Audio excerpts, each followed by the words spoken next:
যে দোয়া পড়লে 4 ঘন্টা কোরআন পড়ার সওয়াব হয়, যে দোয়া পড়লে 4 ঘন্টা নামাজ পড়ার সওয়াব হয়, যে দোয়া পড়লে 4 ঘন্টা জিকির করার সওয়াব হয়, সেই দোয়াটা আপনাকে আমি জানাচ্ছি। দোয়াটা হলো এটা।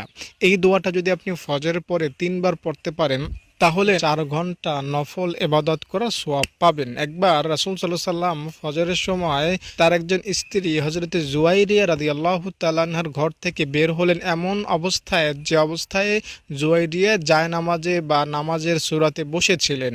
নবীজি সাল্লাল্লাহু আলাইহি সাল্লাম নামাজ শেষে সকাল গড়িয়ে যখন 9টা 10টা বেজে গিয়েছে, তখন নবীজি ঘরে ফিরলেন। তখনও দেখতেছেন জুয়াইরিয়া ওই অবস্থাতেই আছেন।